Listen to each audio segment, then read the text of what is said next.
Romanos capítulo 1, ahí estamos. La semana pasada completamos el estudio de los versículos 16 y 17 del capítulo 1. Estos versículos, ya estuvimos comentando, eran la llave o son la llave para entender toda la carta. Así que vamos a volver a leerlo para tenerlo fresquito, tenerlo en mente y poder seguir avanzando. Romanos 1:16. Porque no me avergüenzo del Evangelio, porque es poder de Dios para salvación a todo aquel que cree, al judío primeramente y también al griego. Porque en el Evangelio la justicia de Dios se revela por fe y para fe, como está escrito, mas el justo por la fe vivirá. Pablo expone en estos versículos el tema principal, el tema central de toda la carta. El tema es la revelación de la justicia de Dios. La revelación de la justicia de Dios. Esa justicia de Dios se revela por la fe en la vida de los pecadores cuando estos depositan su confianza plena en la persona y obra de aquel que es revelado en el Evangelio. Por eso él puede decir: el Evangelio es poder para salvación. La carta nos explica el razonamiento divino de cómo Dios, un ser santo, justo y perfecto, obra para hacer justo a los injustos sin que Él deje de ser justo al justificar a los injustos. Voy a repetirlo despacito con otras palabras. ¿Cómo puede un Dios justo declarar a los injustos justos y sin dejar de ser Él justo por justificar a los injustos? Este es un dilema, ¿sí? Es un juez justo, declara a los injustos justos. ¿Cómo lo puede hacer sin que Él deje de ser justo? ¿Sí? ¿Lo entendemos? Parece un trabalenguas, pero es un problema importante.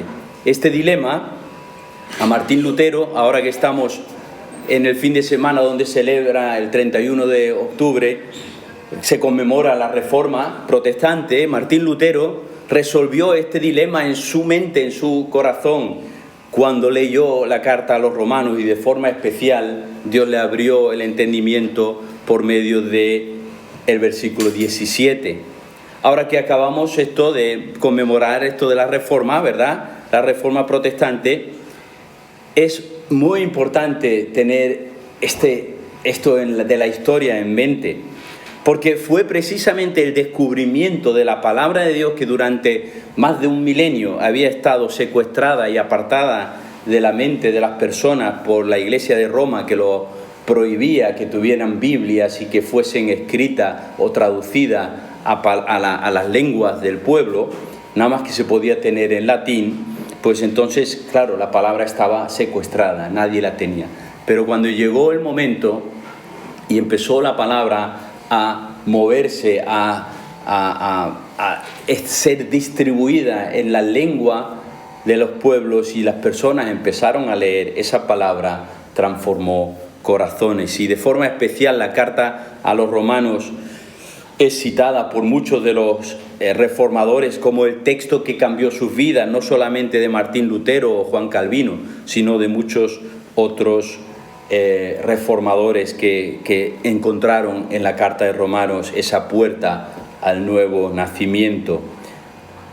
Así que esta carta, que los eruditos terminan llamando muchas veces el Evangelio de San Pablo, que no es otro evangelio, no pensad mal, no es un evangelio diferente, es el evangelio puro y verdadero explicado por la pluma de Pablo, dirigida, inspirada por el Espíritu Santo. Este evangelio es el que aquí se nos va a explicar, y se nos va a explicar desde la óptica de la justicia de Dios. Y la gloria, evidentemente, siempre es para Dios y jamás para los hombres. Dicho esto, nos encontramos inmediatamente después de estos versículos 16 y 17, que, como hemos dicho, es la presentación del tema central de la carta. Nos metemos de lleno en el versículo 18 y ahí ya empieza Pablo a desarrollar digamos, su tesis, empieza a desarrollar la revelación de la justicia de Dios. Así que vamos a leer los 5 versículos hasta el 23. La palabra de Dios dice así: porque la ira de Dios se revela desde el cielo contra toda impiedad e injusticia de los hombres, que con injusticia restringen la verdad. Porque lo que se conoce acerca de Dios es evidente dentro de ellos, pues Dios se lo hizo evidente. Porque desde la creación del mundo, sus atributos invisibles, su eterno poder y divinidad se han visto con toda claridad, siendo entendidos por medio de lo creado, de manera que no tienen excusa. Pues aunque conocían a Dios, no le honraron como a Dios, ni le dieron gracias, sino que se hicieron vanos en sus razonamientos, y su necio corazón fue entenebrecido. Profesando ser sabios, se volvieron necios, y cambiaron la gloria de Dios incorruptible por una imagen en forma de hombres corruptible, de aves, de cuadrúpedos y de reptiles. Hasta aquí la palabra de Dios. Mirad, si el tema central de Pablo, el tema que nos presenta Pablo es la justicia de Dios revelada, lo primero que Pablo tiene que responder sería: ¿por qué ha querido revelar Dios su justicia de esta forma? ¿Por qué Dios quiere que sepamos que su justicia es trascendental, es de suma importancia, es vital para la vida de sus criaturas? Y la respuesta la encontramos en los textos que acabamos de leer y que estudiaremos también más adelante, porque sigue hasta el capítulo 3. Pero la razón fundamental ya se nos presenta en una forma resumida en el versículo 18. La ira de Dios, el enojo, el castigo o la aplicación de la justicia divina se revela a los hombres. El hombre está expuesto a la ira de Dios. Y como es obvio, estos versículos chocan frontalmente con la visión humanista que el ser humano tiene de sí mismo. El hombre es bueno por naturaleza, pero su entorno lo corrompe, lo pervierte. Esta idea del filósofo Jacques Rousseau del siglo XVIII sigue pululando y sigue afianzándose en la mente de muchos seres humanos. El hombre es bueno y no se entiende a un Dios que pueda albergar una enemistad con el hombre. Si Dios está airado contra el ser humano, es porque algo va mal con este Dios. Otros simplemente en su necedad llegan a la siguiente conclusión: el hombre, como es un producto de la evolución, es bueno y bondadoso por sí mismo. No se necesita a un Dios para ser moralmente aceptable. En definitiva, no hay Dios. Este es el argumento del salmista, llama: el necio dice en su corazón, no hay Dios. Pablo, con sus argumentos, mis amados en Cristo, se anticipa al pensamiento actual casi 2000 años antes.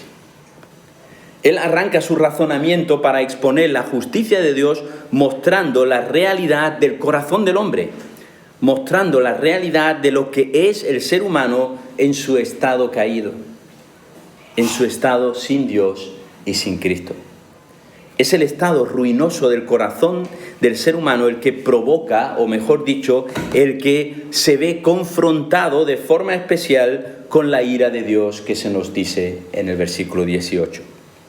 Ahora, tenemos que definir lo que es la ira de Dios, porque si no entendemos bien lo que es la ira de Dios, pues posiblemente nos metemos en más de un charco.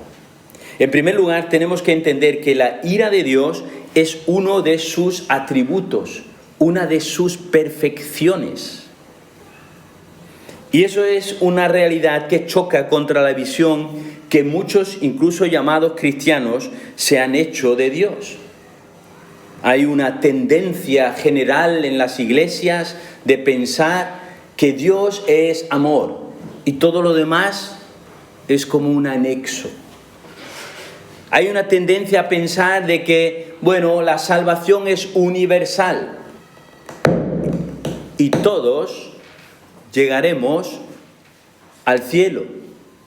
Estos son tendencias, no de la calle, son tendencias dentro de la iglesia evangélica.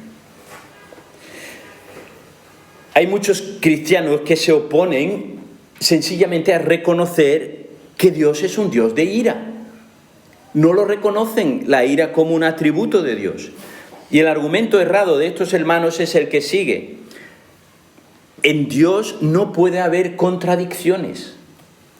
Si Dios es amor, no puede ser un Dios de ira. Otros llegan a la falsa conclusión de decir, si Dios es amor, por tanto, Dios no puede enviar a un pecador eternamente al infierno que no ha estado eternamente pecando. Empiezan a hacer una ecuación matemática. ¿Cuántos años vive este hombre en pecado? ¿80 años? Pues tendría que estar 80 años en el infierno. Pero por toda la eternidad, por favor, esto es una barbaridad. ¿Cuál es la conclusión? No existe el infierno. Un Dios de amor es inconcebible que permita o tolere el infierno y mantenga a un ser humano en un estado de aflicción permanente cuando solamente ha pecado unos cuantos años. Pablo nos revela por el Espíritu Santo el error de estos hermanos supuestos que intentan limitar a Dios su propia visión personal del concepto de justicia y de retribución. Quien opina que Dios no puede o no debe estar airado contra un pecador por toda la eternidad es que no entiende nada de la santidad de Dios. No entiende nada ni ha captado de ninguna de las maneras hasta qué punto el pecado ofende y es inaceptable para un Dios santo, como hemos cantado, santo, santo, santo. Permitidme que os lea algunas de las definiciones de lo que es la ira de Dios. El teólogo Wayne Grudem dice, la ira de Dios se define como la perfección, atributo, por la que Él aborrece intensamente el pecado y a quien comete el pecado. Esta perfección o atributo está estrechamente relacionado con la santidad y la justicia de Dios. Otro gran teólogo, Berkhoff, dice, la ira no es una pasión o un arrebato incontrolado. Esto lo tenemos los hombres, algunas mujeres también. Ira incontrolada, ¿no? Como en los humanos. La ira de Dios es santa, inmutable y es una aversión de Dios hacia todo el pecado y toda maldad. Sproul, el fundador de Ligonier, dice, si Dios es perfectamente bueno y santo, debe reaccionar al mal. Si Dios tolerase el pecado, sería moralmente deficiente. Por lo tanto, la ira no es una imperfección, sino es la prueba de su bondad y de su santidad. Y MacArthur dice, la ira de Dios es totalmente distinta a la ira pecaminosa del hombre. Ella es santa, pura, discriminatoria, es decir, dirigida específicamente a la impiedad y a la injusticia, y nunca es caprichosa o irracional. La negación de la ira de Dios equivale a negar su carácter, ya que un Dios completamente bueno tiene que reaccionar al mal con un aborrecimiento total, un odio total. Y por último, una anotación de Paul Enns, el libro de texto de nuestros alumnos de la Escuela Bíblica Piedra Angular. La ira de Dios se define como el hecho de que Dios es completamente correcto y perfecto en todo su trato y con toda su ley y se revela con justicia contra el pecado y el infractor de su ley. Pablo comienza su razonamiento con el hecho de que la ira de Dios se está revelando y sigue revelándose contra toda impiedad e injusticia de los hombres. Y debemos tener esto presente, amados en Cristo. La ira de Dios, al ser una de las perfecciones de Dios, forma parte de su ser. Si Dios es amor y Dios es eterno, su amor es eterno. ¿Sí? Esto es matemática espiritual. Si Dios es omnipotente y Él es santo, su poder siempre va a ser santo. Y esto se aplica a todas las perfecciones. Todas están ligadas entre sí. Por tanto, si su ira es tan santa como Él lo es santo y su amor es santo, eso significa que su ira es justa y que su ira es eterna y que su ira se va a encender contra el pecado y el pecador por toda la eternidad. Temática espiritual pura. Ahora observad cuál es la primera de las consecuencias en las que se refleja o se manifiesta la impiedad y la injusticia del ser humano. Versículo 18, al final. Con injusticia, y dice, restringen la verdad en la Biblia de las Américas, detienen la verdad en la Reina Valera del 60, obstruyen la verdad en la Nueva Versión Internacional, y en la inglesa dice suprime la verdad. ¿Qué es la verdad, hermanos? El Evangelio. El Evangelio, que es poder para salvación. Dios se ha revelado en gracia hacia los seres humanos y el hombre rechaza y suprime la gracia ofrecida, negando la realidad de su existencia. Un ejemplo gráfico de esta realidad, de esta supresión de la realidad, lo encontramos en Génesis capítulo 6. ¿Alguien sabe qué pasó en Génesis capítulo 6? El diluvio. El diluvio. Pero el diluvio no...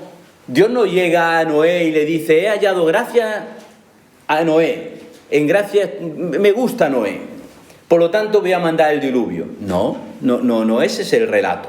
El relato es, mira Noé, he decidido erradicar sobre la faz de la tierra todo bicho viviente. Hazte un barco. Haz un arca. Mira, estas son las dimensiones. Señor, pero es un transatlántico. Tú hazlo. ¿Y cuánto tiempo se llevó haciendo el arca? Pues entre 80 o 100 años, no sabemos muy bien. Pero es una barbaridad. 100 años. Ahí construyendo un arca, construyendo un transatlántico. ¿Es posible que ninguno de sus vecinos se preguntase, ¿qué está haciendo este chiflao? ¿Verdad que no es posible? Seguro que pasarían por allí mucha gente y veían a Noé ahí subiendo el arca cada año un poquito más, otro poquito más, otro poquito más. ¿Y qué hicieron los vecinos? ¿Qué decisión adoptaron ante la visión de un transatlántico en medio del campo? A cientos de kilómetros de la costa. Preguntarían algo, ¿no? Noé, ¿qué estás haciendo? Y Noé, que se lo callaría, no diría nada. Bueno, es que me estoy entreteniendo, voy a hacer aquí un barquito. No. Él diría, el Señor me ha dicho que va a traer un diluvio sobre la tierra y que todo el mundo va a perecer. Advertiría. El hecho de que estuvo 100 años construyendo el arca es una revelación de la gracia de Dios. Durante 100 años hubo un ministerio de gracia para aquellas personas que veían el barco. Los testigos de aquella obra de gracia de parte de Dios sencillamente la restringieron, la suprimieron, la olvidaron. No queremos saber nada de esto. La eliminaron de su mente y siguieron haciendo su vida como si nada fuese a pasar. Pero pasó. Pasó que las fuentes de las aguas en el cielo se rompieron y las fuentes de las aguas en el subsuelo también. Y todo se inundó. En 40 días no dejó de llover. Y el Monte Everest quedó anegado por encima del pico de 8.000 y pico metros. El ser humano se empeña en negar a Dios, hermanos. Y se empeña en rechazar la gracia de Dios. Y consecuentemente está bajo la ira de Dios. Yo sé que muchos ya conocemos lo siguiente que quiero resaltar, pero conviene que recordemos la realidad que nos muestra y enseña la Biblia. Existe una frase bonita, esta frase de que ponemos muchas veces, ¿no?, en las puertas del frigorífico, ¿no?, como algo ahí muy bonito, una idea esta frase tan manida de que Dios odia el pecado pero ama al pecador. Si tenéis eso en la puerta del frigorífico, tiradla, quemadla, haced lo que queráis, pero es mentira.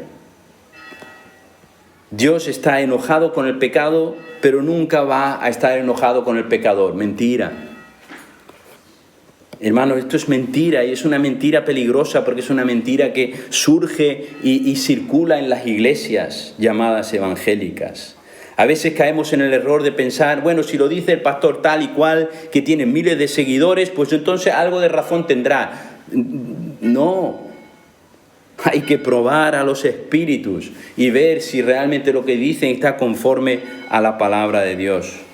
Por esto, esta mentira ha hecho tanto daño, porque minimiza la responsabilidad del pecador. Porque esto llega uno a pensar, bueno, es que claro, yo soy un pecador y como soy un pecador, soy una triste víctima de mi naturaleza caída. Y ahí entra en la mente la idea del creyente carnal. Otra mentira. No existe tal cosa como un creyente carnal. No, esto no es verdad.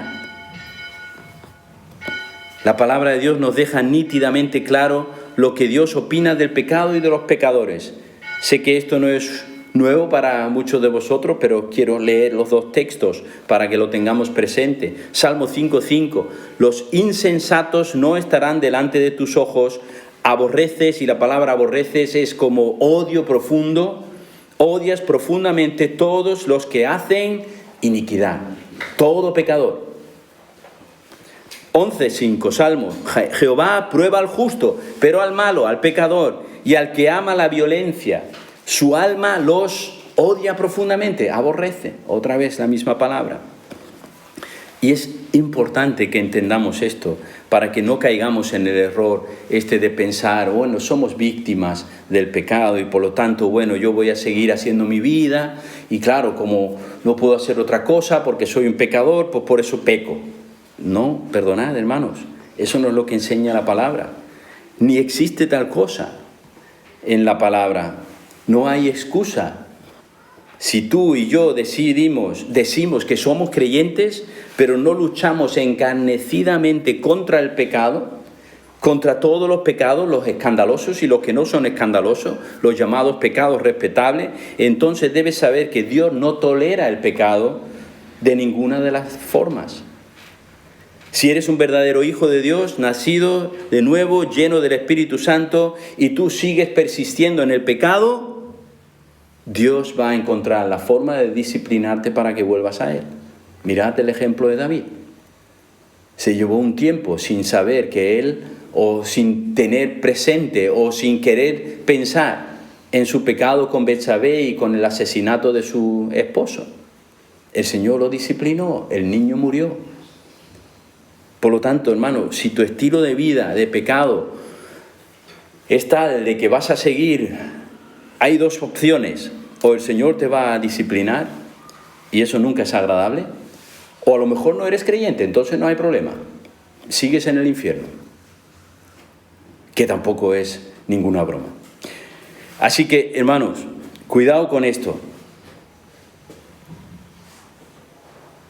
Tenemos que luchar contra el pecado, porque Dios detesta el pecado y al pecador. Y eso es algo que nosotros, los creyentes, tenemos que apuntarnos y vivir conforme a ello. Y esto, mi amado hermano, es la clave de por qué la palabra nos revela que Dios no tolera el pecado y es condescendiente y no es condescendiente con el pecador. Porque saber que el Dios de amor y misericordia, además, es un Dios de ira santa y justa, esto es lo que nos hace tener conciencia de que cuando pecamos tenemos que ir a Él cuanto antes en confesión y arrepentimiento. La confesión y el arrepentimiento delante de Él tiene que ser una constante, hermano, en nuestra vida de oración, porque constantemente estamos pecando. La doctrina de la ira de Dios, la enseñanza de que como Él odia el pecado y al pecador, esto nos impulsa a vivir una vida diligente en oración por medio de la confesión y del arrepentimiento. Ahora, mirad, Pablo nos ha presentado la razón por la cual el hombre está bajo la ira de Dios, el hombre ha pisoteado la verdad revelada de la gracia de Dios, el hombre ha rechazado, ha suprimido la verdad de Dios y lo ha hecho con nocturnidad y alevosía, es decir, lo ha hecho sabiendo perfectamente que está rechazando lo que es la verdad. Observad el versículo 19. Porque lo que se conoce acerca de Dios es evidente dentro de ellos, pues Dios se lo hizo evidente. Esta palabra en la versión de la Biblia de las Américas me parece mucho más convincente y mucho más clara que lo que nos dice, por ejemplo, la Nueva Versión Internacional o Reina Valera, donde no se queda tan claro de qué es lo que Dios ha hecho evidente dentro de nosotros. ¿De qué está hablando? Mirad, Dios nos ha dejado la evidencia en nuestro interior, en nuestra conciencia y en nuestra moralidad. El ser humano tiene conciencia, hermanos. Hay una voz interior en el ser humano que desea comunicarse con el Creador. Salomón dijo que Dios ha puesto eternidad en el corazón del hombre. Esta conciencia de que nuestra vida es trascendente, de que no estamos aquí solamente y luego todo termina con la muerte, sino que hay algo más. Eso es la conciencia, la voz interior dentro del ser humano que tiene capacidad de comunicarse con su Creador.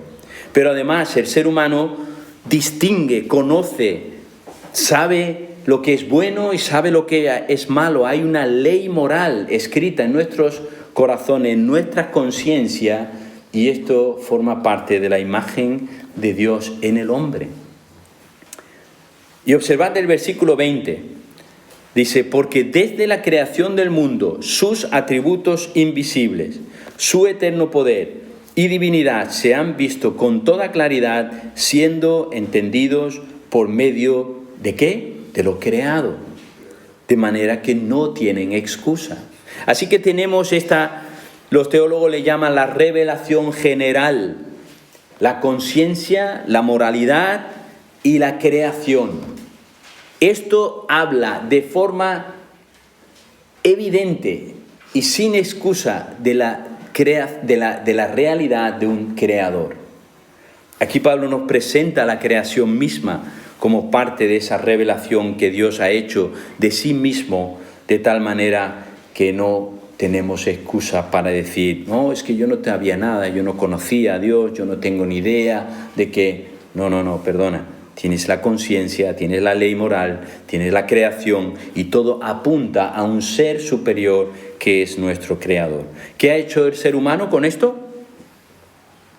Bueno, desde un señor con barba y peludo, llamado Charles Darwin, que el hombre tampoco sabía mucho lo que iba a pasar con todo aquello que él escribió, pues el hombre ha pensado, bueno, nosotros somos un producto de la evolución de las especies. La teoría del gran petardazo, el Big Bang, y la teoría de la sopa de átomos que se mezclan ahí todos en una bolsita y de repente, ¡pum!, allá que sale todo y está de repente de la nada surge el universo. Esto es lo que ha hecho el hombre con la creación. Esta es la supresión de la verdad. Esto es un rechazo de lo que es absolutamente innegable. Todo el mundo, cuando habla de la ciencia, dice que esto es ciencia.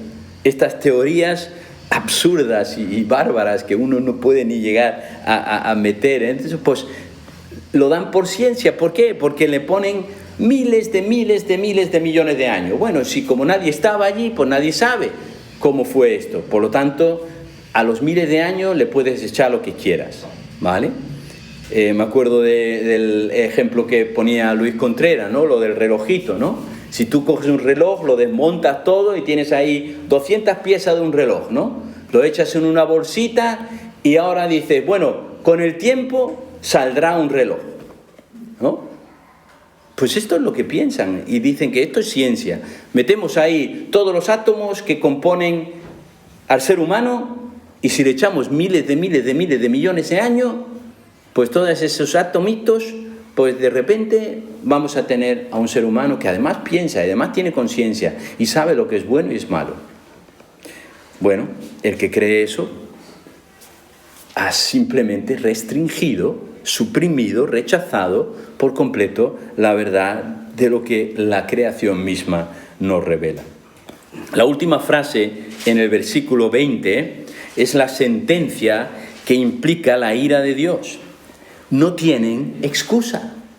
Sí, no hay excusa para llegar a la conclusión de que no hay Dios. Y como no hay excusa, cada ser humano está bajo la ira de Dios. Nadie que vaya a encontrarse con sus huesos en el infierno puede decirle al Señor: oye, perdona, pero yo no me enteré, ¿eh? Yo no me he enterado de que Dios existe, entonces yo estoy aquí por equivocación. No, perdona. No. ¿Tú no has vivido? ¿Tú no has vivido en el mundo? ¿Tú no sabes cómo están las constelaciones? ¿Tú no te has enterado del universo? ¿No has visto no ves tu propio cuerpo? No. La creación está ahí.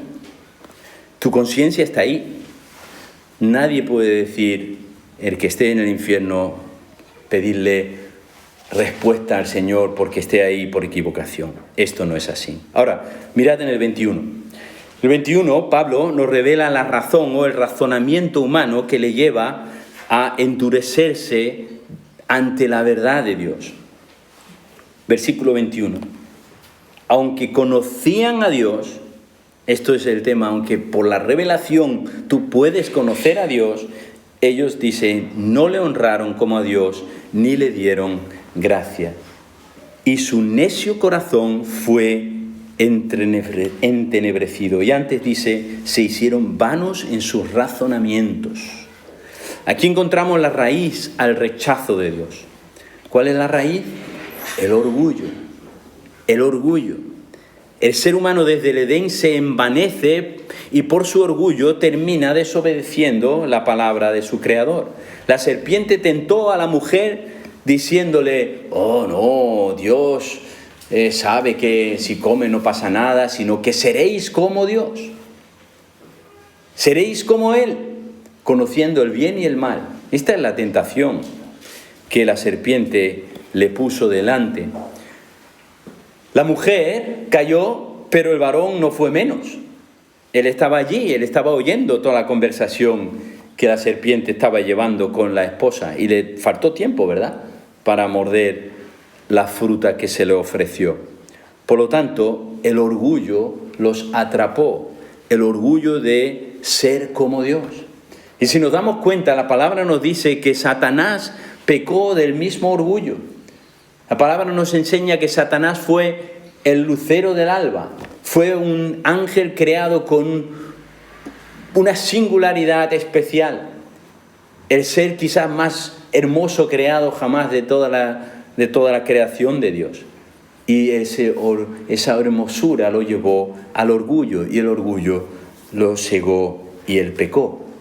Así que el orgullo del hombre siempre termina entenebreciendo el corazón, llevando al corazón a lo más profundo de las tinieblas. Esto es lo mismo que ya el Señor Jesús determinó y contó en Juan 3:19. Los hombres amaron más las tinieblas que la luz. Un corazón que rebosa orgullo no deja espacio para honrar a Dios. Aunque conocían a Dios, no le honraron. Un corazón lleno de orgullo no encuentra pensamientos de gratitud para un Dios en el que no cree. No le dieron las gracias.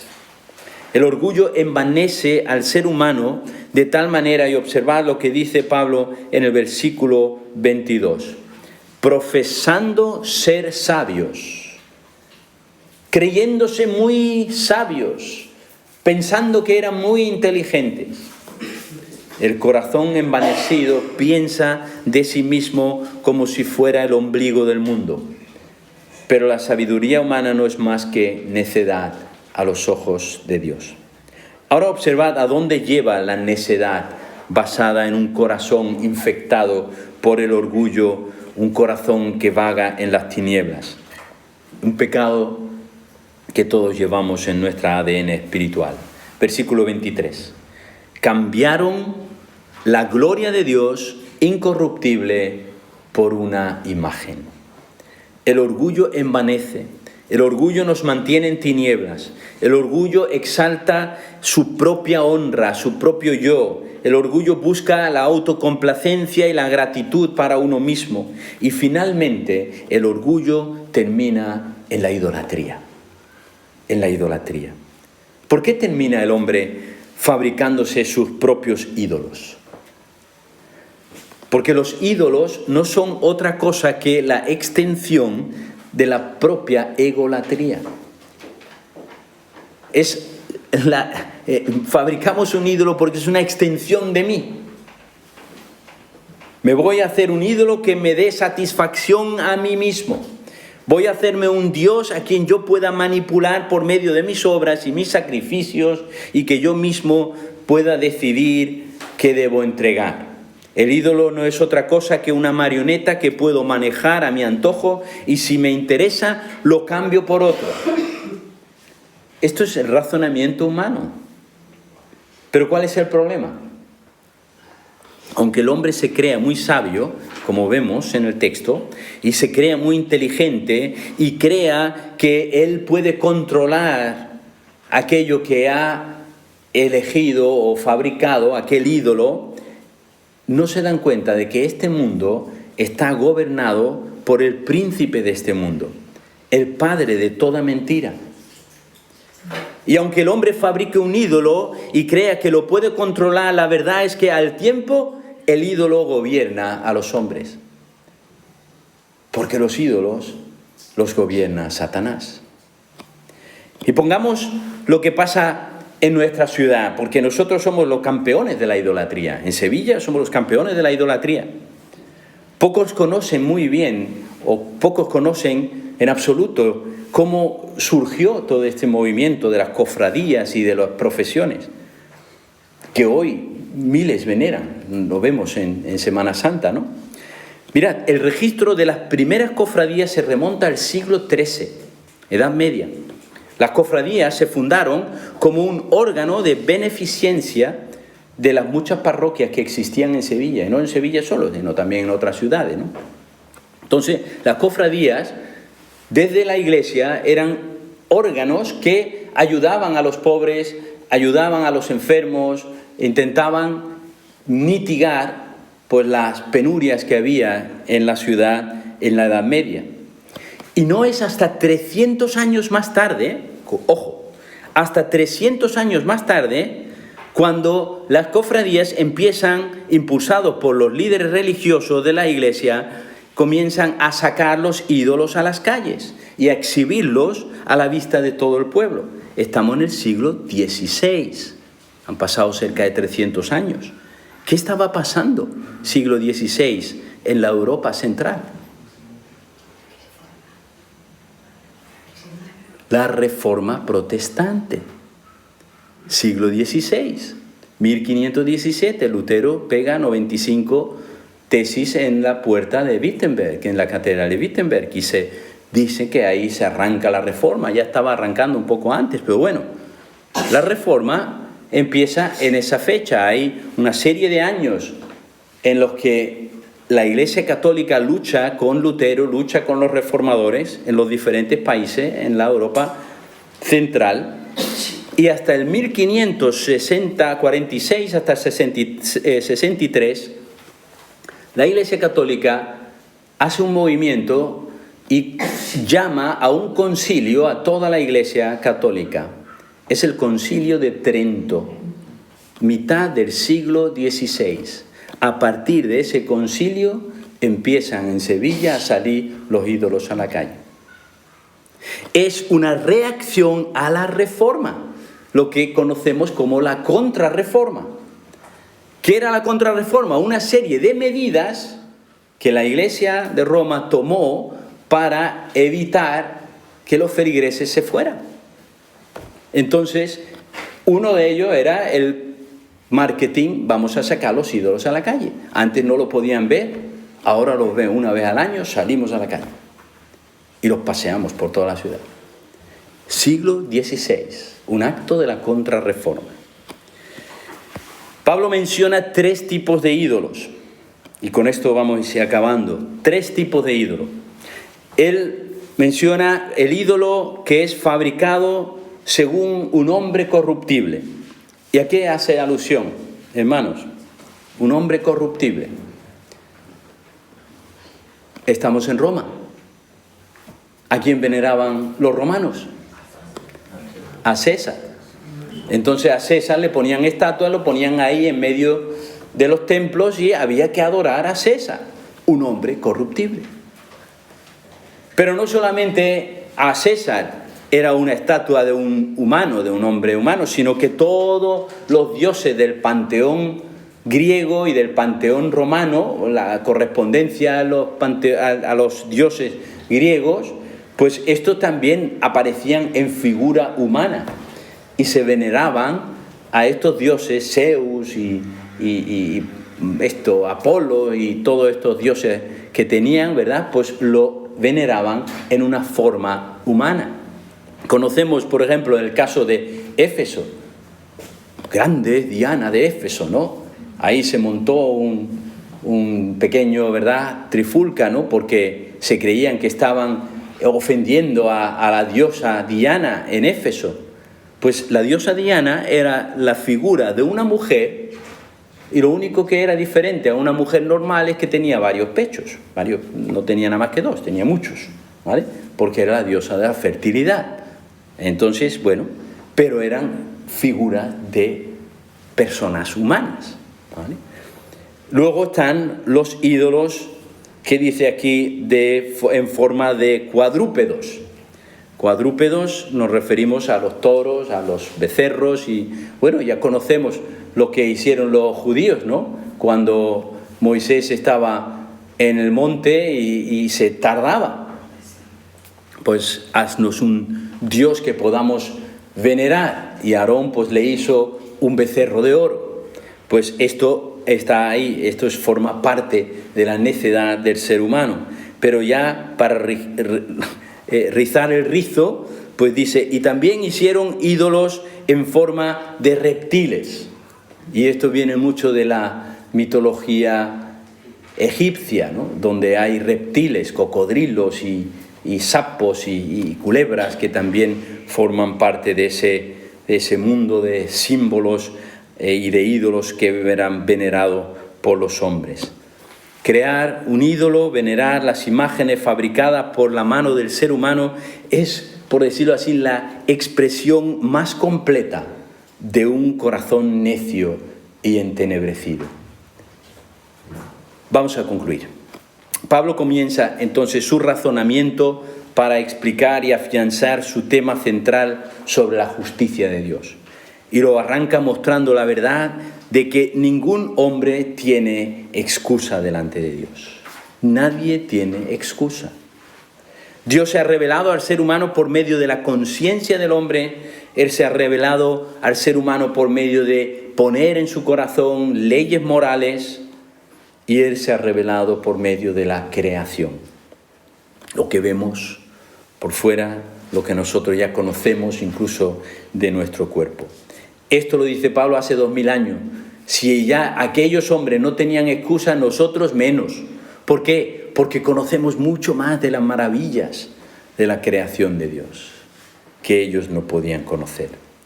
El que viendo estas evidencias reveladas llega a la conclusión de que no hay Dios, este está irremediablemente bajo la ira de Dios, santa y justa.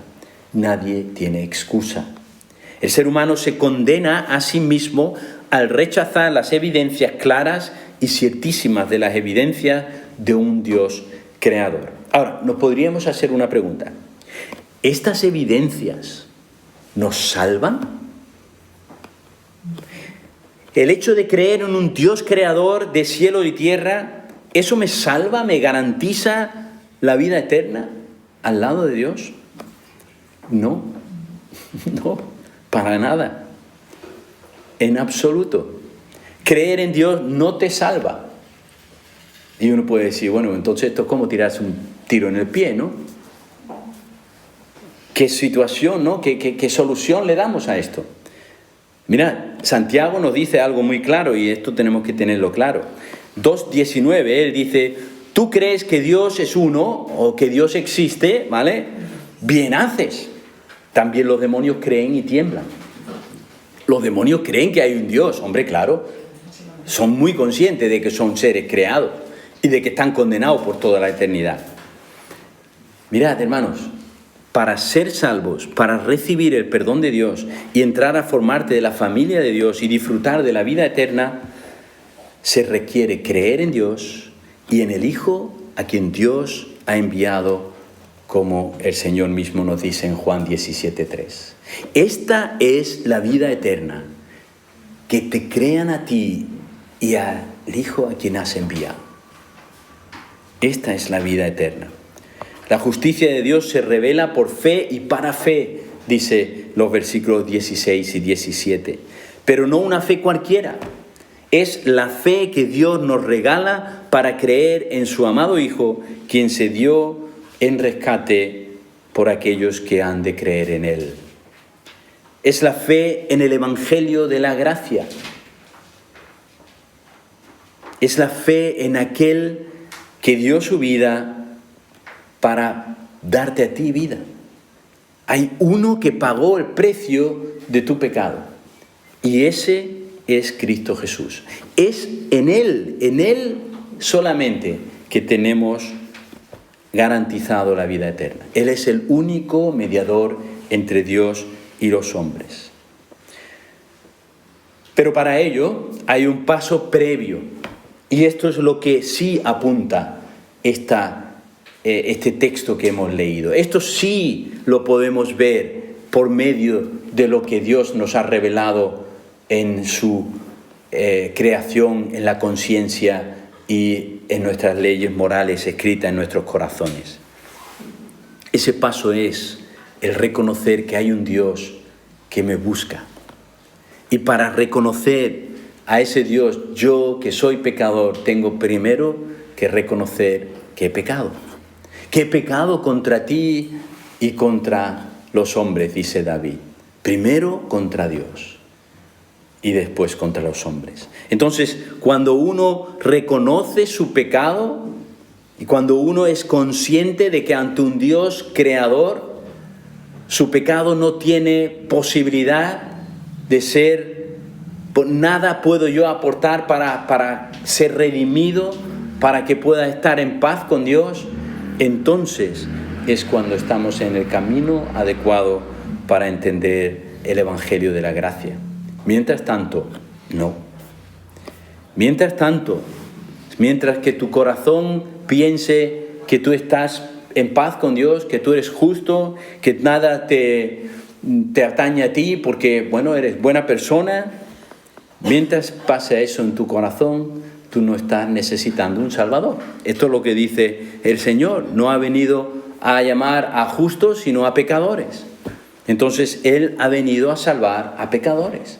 Pero el pecador tiene que reconocerse pecador. Y este es el primer paso. El que se cree justo en su propia opinión no necesita un Salvador.